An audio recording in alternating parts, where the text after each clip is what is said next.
dominated Tennessee Titans minicamp, and that's exactly what you want to hear. I'll break down everything you need to know on today's edition of Locked On Titans.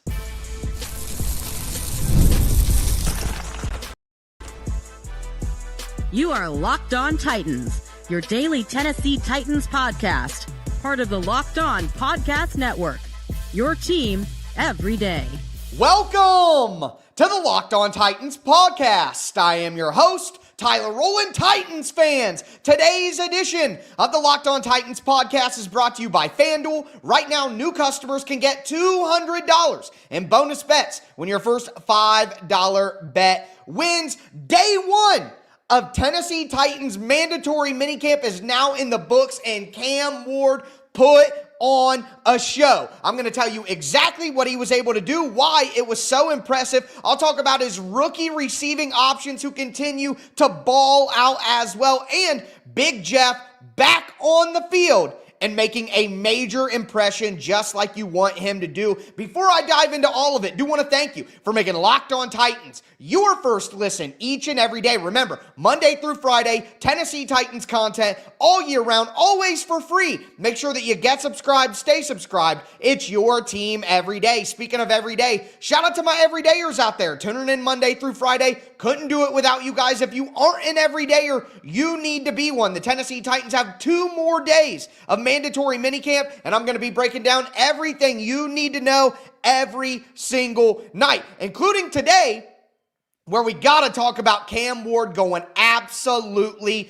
insane. So Cam Ward goes 20 for 21 at practice, according to Jim White from TennesseeTitans.com. 20 for 21.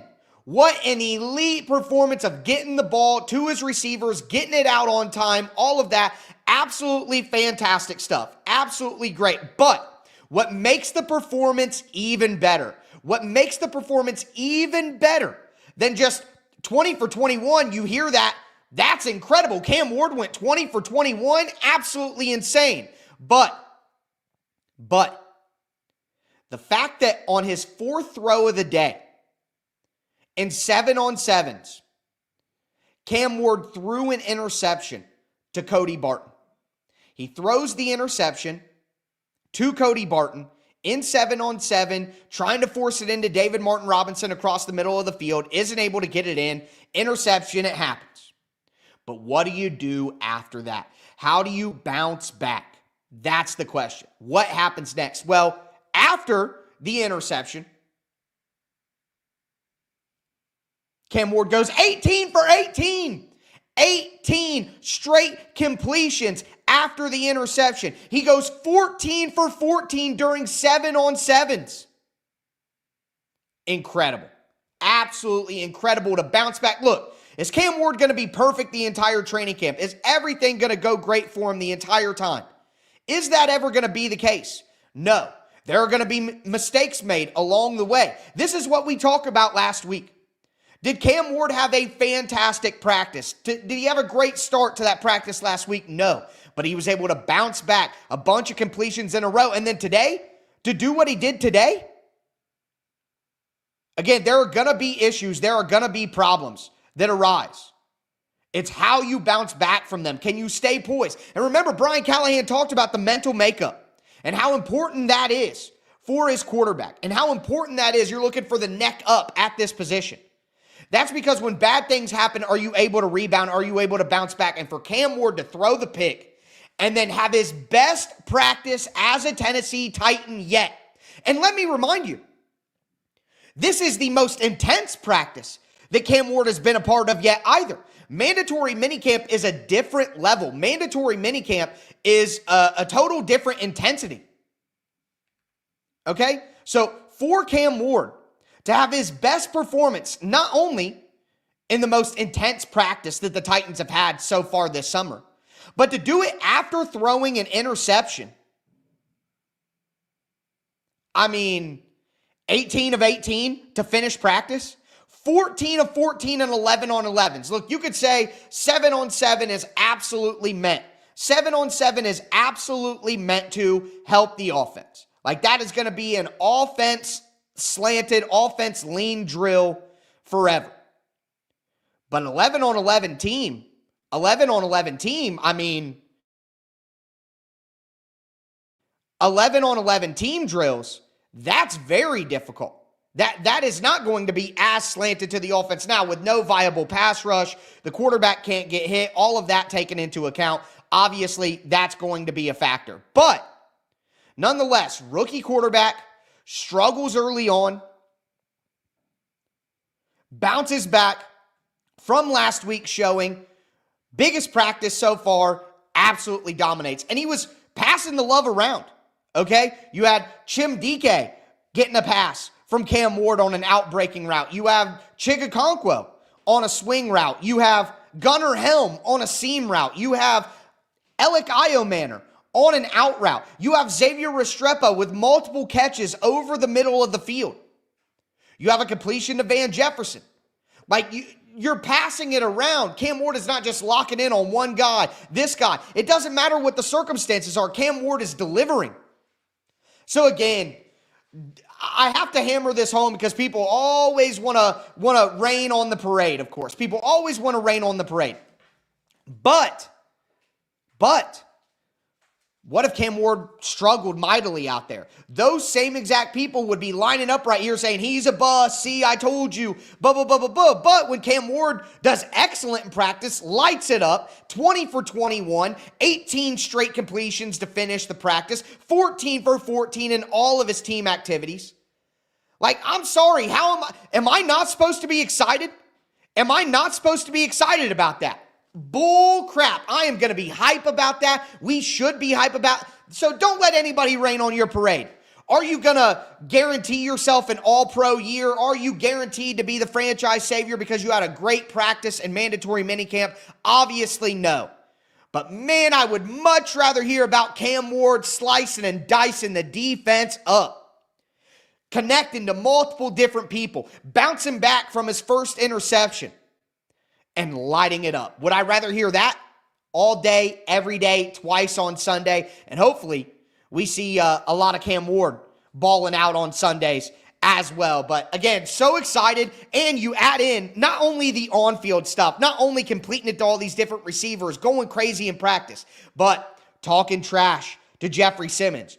Big Jeff back in attendance, back out on the field. That's exciting. And he's barking at Cam Ward, and Cam Ward is giving it right back, not backing down.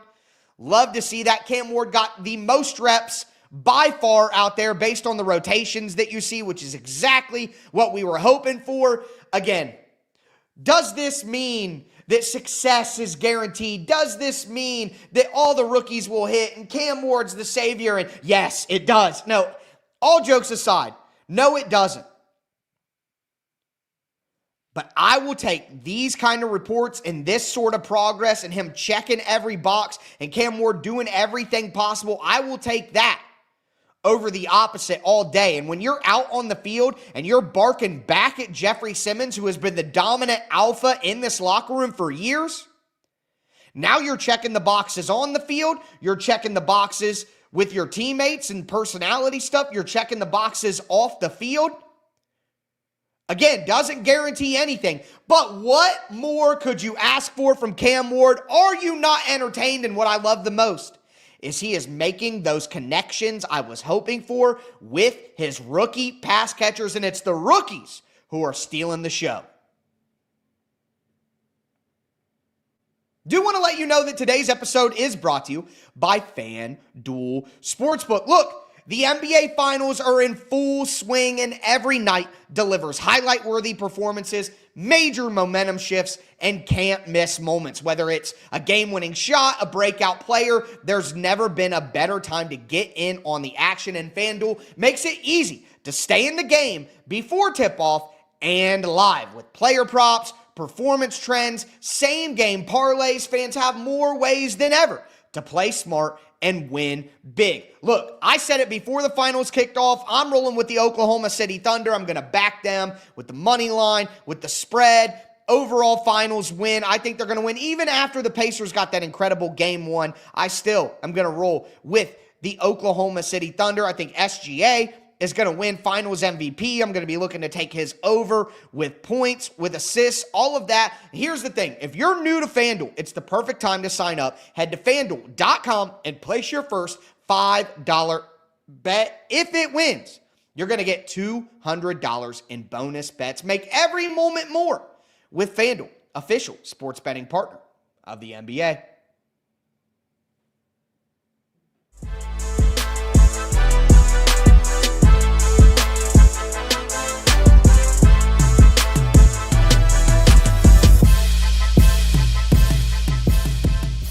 Titans fans, let's continue today's edition of the Locked On Titans podcast, breaking down day one of Tennessee Titans mandatory minicamp. Again, Cam Ward went absolutely insane, threw an interception to Cody Barton early in 7-on-7 and bounced back with 18 straight completions, 14 of 14 in teamwork, going 20 for 21 on the day. Doesn't guarantee regular season wins, no, but I love seeing Cam Ward go out there and check all the boxes. But one thing that I think people need to think about when they hear Cam Ward's stats, you know what I thought about when I heard Cam Ward went 20 for 21, 14 of 14 in team, and 18 straight to finish practice? People aren't dropping the ball, right? That's what I thought. That means that every single pass that Cam Ward threw out of 21 passes got caught. Now, Cody Barton caught one of those, but every single pass that Cam Ward threw got caught. That is a great sign. That shows that the new pass catchers that the Titans have brought in are reliable. They are going to catch the football. And look, with Chim DK and Elic Ayomanor, there are some questions about drops and wanting to clean that up and making sure that there are no issues there. So the fact that the ball wasn't hitting the ground, that is massive for the Tennessee Titans. And let's talk about these rookie pass catchers. They are going nuts every single practice. It's the rookie pass catchers who are showing up and showing out and catching the eye of people watching practice. Every report that you see, oh, these rookies, the rookies, this guy, that guy. It may not even be like, hey, look, it's the rookies. Just the reports themselves. Ayomanor did this, and DK did this, and Helm caught this pass. And everywhere you look, it's the rookies who are stepping up, showing out, making plays. And that's what the Titans need, because this is the beginning of a new era of Tennessee Titans football. And this rookie class, remember when they were drafted? We talked about this being a culture-setting class. We talked about this laying the foundation of the Tennessee Titans' new era of football. So when you go to practice and the players that are making the biggest plays and that are really showing out are the rookies, that is what you want to hear. Xavier Restrepo was going to make this football team. I remember that there were people out there trying to downplay Xavier. Oh, why? He's no lock to make this team. I don't know why Titans fans are so excited for an undrafted free agent who ran a 4.8. If you don't understand the context of Xavier Restrepo, he's not just an undrafted wide receiver who ran a 4.8. Okay? He's not just another undrafted rookie run-of-the-mill wide receiver. There is obvious context here that has people more excited about Xavier Restrepo than we typically would be for an undrafted free agent wide receiver. So to ignore all of that, to me, is bad faith. But regardless, Xavier Restrepo doesn't care about the talk. He's just going to go out on the field and produce. Big X, Weapon X, 6 catches, a team high on the day. Do you remember last week's OTAs? Who had the team high of catches that day? Xavier Restrepo with 3. So another practice. Xavier Restrepo, 6 catches, a team high. I saw someone say that he was everywhere. I saw somebody say that second and third pass of basically every quarterback ended up going to Xavier Restrepo. Every single quarterback. And look, he had 6 catches on the day. According to Jim Wyatt, 4 of those were from Cam Ward. There was an in-breaking route on a dig route. There was a quick slant route over the middle. Cam Ward throwing darts to his boy, Weapon X. Let's go. But there are other quarterbacks who are finding Xavier Restrepo, who find him as a security blanket. And that, to me, if he was just getting work with Cam Ward, it would be like, oh, Cam Ward's going back. But the fact that other quarterbacks on this roster are identifying Xavier Restrepo as a guy that they can count on, a guy they can rely on, and he is making every single catch that comes his way. In traffic, doesn't matter, he's making the plays. This is exactly the player that everybody who was excited about Xavier Restrepo thought he could be. So the fact that every practice, we keep going back to, Xavier Restrepo, team high. Xavier Restrepo balling out. Xavier Restrepo making a name for himself. It's going to be hard to keep Xavier Restrepo off this team. It just every single practice. And I'm excited to continue to see that. Remember, this is day one. The Titans are going to have open practice tomorrow. They're going to have open practice on Thursday. And I'm going to be here to break it all down with you guys. But continuing forward, outside of Weapon X, Xavier Restrepo, Elic Ayomanor. Maybe I should pump the brakes here, but I can't. Something about this guy gives me the feeling. It gives me the vibe. Like, something about it, it's going to work. He fits perfectly with what they want from the X receiver. You see people talking about who's at practice, hey, watching a guy his size, how smooth he runs routes, all that. Like, I saw multiple people who were at practice saying, hey, Ayomanor stands out to me. Every time I go to practice, he's my favorite player to watch. He caught a 50-yard bomb from Will Levis. And shout out Will Levis, who went 6 for 10 on the day overall, according to Jim White, I believe, and had a 50-yard bomb to Elic Ayomanor. And that's exactly what Ayomanor can do. He can be that big physical guy, but he has the speed and he has the smooth route running ability to get downfield. And then you add in his contested catch ability. And it gives you a skill set the Titans don't have. Ayomanor had 4 catches on the day. Caught passes from Levis, again, the 50-yard bomb down the field. Caught passes from Ward. It's the rookies. So remember, when we're hearing, all these catches, but who's leading the team in catches? Well, I saw Xavier Restrepo with 6, Chigakonkwo with 5, but then Ayomanor with 4, DK with 3.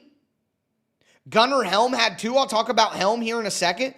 But all of the guys that are the guys catching the passes, making the plays, are the rookies. And that's not just, hey, the rookies are the one catching the ball. Think logically about what depth chart position these rookies are in, where these guys are at.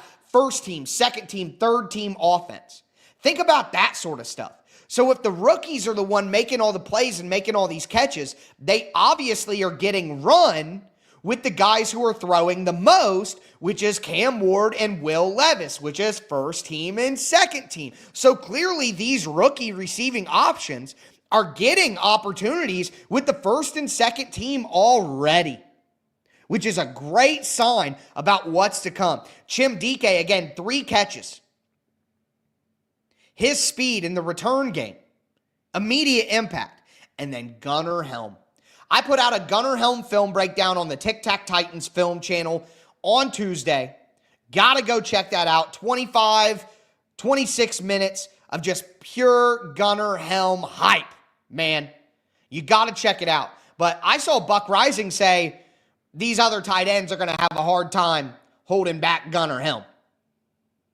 Now, Chig had 5 catches. Gunnar Helm had 2. Chigakonkwo had a great day. I know we're focusing on the rookies right now, but Chigakonkwo had a great day, and he continues to get constant work because he's going to be a weapon. And I think that there is a real world where Chigakonkwo has more yards and catches and touchdowns than Gunnar Helm. But Gunnar Helm plays the most snaps. He's a more versatile player than Chigakonkwo. But I'm talking about it like a this versus that thing. The reality is the Titans need both of those guys. Chigakonkwo is a playmaker. A playmaker. And they need to get him more involved. He's capable of more. But I think that Gunnar Helm should be out there on the field just as much, if not more as well. Use them both. Chigakonkwo is a versatile weapon. You can have both those guys out on the field. When you run your traditional stuff, you can have Helm. The possibilities are endless if Gunnar Helm turns into the player I think that he can be, and Chigakonkwo just stays the player that he is right now and is utilized better in a more healthy environment of an offense. Think about what Chigakonkwo is one of the most successful tight ends in Tennessee Titans history already, and is going to pass a bunch of guys that you would know this season in yards, like Jared Cook and Algie Crumpler and Jonnu Smith, and he's done that in a terrible offensive environment. So The young pass catchers absolutely balling out like we hope to see in Chigakonkwo. Making some things happen as well. But let's go a little bit roll call. I'll tell you who was at practice, who worked on the side field, who returned, and one of the big names, obviously, is Jeffery Simmons. And Simmons' presence has such an incredible impact on everyone around him.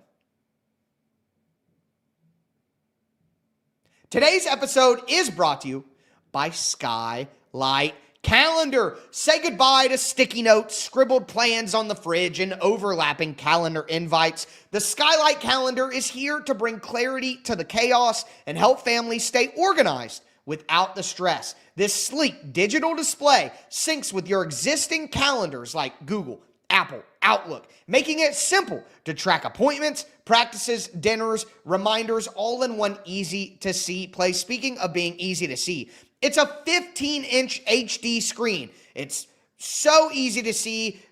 Quick look at it. You can easily read everything you need to. Anybody in the house can clearly see, even grandma, of course. But what I also like about the Skylight Calendar is you can put a different color for every person. So even when I quickly gaze over at my Skylight Calendar, based on the colors, I quickly can know who's who has to be where, when. It's fantastic for your family. Right now, Skylight is offering our listeners $30 off their 15-inch calendars by going to skylightcal.com/NFL. Go to skylightcal.com/NFL for $30 off your 15-inch calendar. That's skylightcal.com/NFL.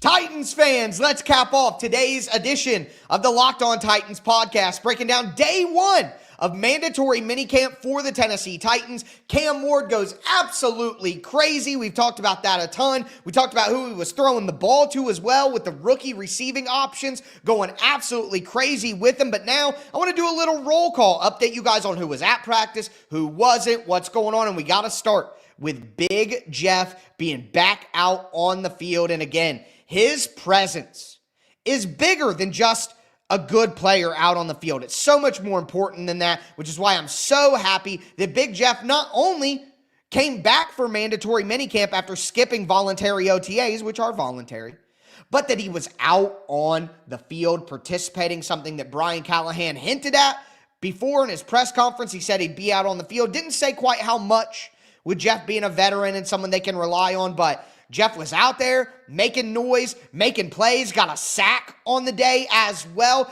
Jeffery Simmons is back in the building. Now, before we dive in, I do want to thank you again for making Locked On Titans your first listen each and every day. Remember, Monday through Friday, Tennessee Titans content all year round, always for free. You're not going to beat that anywhere else. There is nobody grinding out and pumping out the amount of Tennessee Titans content that I do, and all of it is free. But with that being said, Jeffery Simmons, I talked yesterday about how he needs to be a leader. He needs to not only be there, but be out on the field, make an impact on his teammates, lead by example, but also lead with his bravado. He is the best football player on the team. He has to be one of their best leaders. That's the way this works. Not everybody can be Kevin Durant and be a terrible leader who's a great player and win. Doesn't work like that unless you have greatness around you. And Jeffery Simmons doesn't have the greatness around him right now to be laissez-faire with leadership with the Tennessee Titans. So the fact that he's back out there right now is fantastic. And not only that, but like I talked about, he's already barking at Cam Ward, talking trash, yelling across the line. Even when Jeffery Simmons was off the field and not actively participating, he was barking at Cam Ward and barking at the offense and making noise. That is an alpha mentality that raises the confidence of everyone around you. And not just your defensive teammates, not just the guys on your side. That's going to make Cam Ward better. Jeffery Simmons just being around and being an alpha, dominant personality who's been an all-pro in the NFL multiple times. That is going to make Cam Ward better. And when Cam Ward is barking at Jeffery Simmons and Jeffery Simmons beats Dan Moore for a sack on Cam Ward. That happened. Jeffery Simmons. Oh, Dan Moore. Oh, man. Don't make me right, Dan Moore. Please don't prove me right. I would rather have people clowning me and dogging me and saying I was wrong about Dan Moore when I didn't like that signing than Dan Moore proved me right. Don't do it, Dan. But Jeffery Simmons beats Dan Moore for a sack, instantly starts talking trash. And what does Cam Ward do? Go right back at him. And how does Cam Ward respond? Oh, I'm bombing on you guys. 18 for 18, 14 for 14 and team. Talk all you want, Big Jeff. I'm balling over here. That back and forth, that battle of leaders, that test of will, that sign of alpha mentality, that is critical for this football team. We talk about leadership. And look, it's, hey, I want to love my teammates. Hey, you're my buddy. You're my pal. You know what leadership is? I'm scared to let down Big Jeff. I don't want to get in trouble at school because I'm scared of Dad. I don't want to get in trouble because Mom will be mad at me, ground me, give me a whooping. Look, at the end of the day, there is an aspect of leadership that requires respect bordering on fear, right? Like, that's a real thing. And guys should look at Jeffery Simmons and be like, I can't mess up or Big Jeff will get on me. I can't mess up or Cam Ward's on me. Like Ayomanor said in those press conferences at rookie minicamp where he said, hey, if you're late because Cam Ward ain't going to be late. All right? Seeing your two top dogs, your two generals, go at each other like that is high intensity, and that is exactly what we need. So really, really happy that Big Jeff is back out on the field, not only to raise the level of play for the Tennessee Titans, he is the best player on the team, but also what his personality can mean for the rest of the team. And Big Jeff lost 20 pounds from last year. He said he's down to 301. 301. Everybody on the Titans is getting skinny these days. Hey, I'm trying to come too, all right? I'm trying to come with you guys on that. But different story for a different day. Do want to mention Kevin Zeitler back out there with the team. He didn't do any teamwork in the 11-on-11 or 7-on-7. Obviously, there's no offensive line, 7-on-7. But good to see Kevin Zeitler back out there. He talked about he wants to keep playing football. He thinks he can play at a high level. So Kevin Zeitler back out there with the team. Love hearing that, even if he's not being rushed into teamwork. He's 35 years old, guys. This ain't 28-year-old Jeffery Simmons, who I want to see out on the field. He's 35, all right? We can pump the brakes on Zeitler. No L'Jarius Sneed out there. I'm telling you guys, the more we go along, the more trouble I have seeing L'Jarius Sneed bounce back for this team. In my mind, realistically, in my mind, I kind of want to just move on. You know, I'm not saying they should cut him or trade him. I'm just saying in my mind, mentally, I don't want to talk about L'Jarius Sneed very much anymore. I don't think he's part of the future. I don't have high hopes he'll turn it around. I just kind of want to move on. So no L'Jarius Sneed. Lloyd Cushenberry out there with the team, stretching. Didn't participate in the other stuff, but coming back from an Achilles tear midseason, I love seeing any progress from Lloyd Cushenberry because he's probably not going to be himself for a while, even once he gets back out onto the field. Khalil Mullings, the 6th round running back out of Michigan, finally on the practice field. He had a core muscle injury coming out of Michigan that he was rehabbing, didn't participate in any of the practices up to this point, but he was back out there at practice. Now, on the flip side, Kevin Winston coming back from the ACL, the 3rd round safety, he is not out on the field in rookie minicamp. They're probably going to bring him along slowly. I would be shocked if Winston is even out there for training camp right away. May bring him along even slower, and I'm fine with that. Tremendous talent from Kevin Winston. No need to rush him back when you have Xavier Woods and Mike Brown and Amani Hooker at safety. Otis Reese and Colton Dow didn't practice. That's bad news for them. Those dudes are already fighting uphill to be who they want to be. Dow to make this roster, Otis Reese to be the starter. And when you have James Williams and you have Cedric Gray as drafted linebackers who are rotating next to Cody Barton right now, and you're missing opportunities because you're hurt, look, it may not be his fault he's hurt, but life doesn't care whether it's fair or not. If you're Otis Reese, you are missing valuable time to be out there and prove that you should be the starter. So not good there. Same thing with Colton Dow. You're fighting to make this roster after missing all of last year due to injury. Not good that you can't be out there. Those guys better be ready to go. by training camp. Tyler Lockett didn't practice.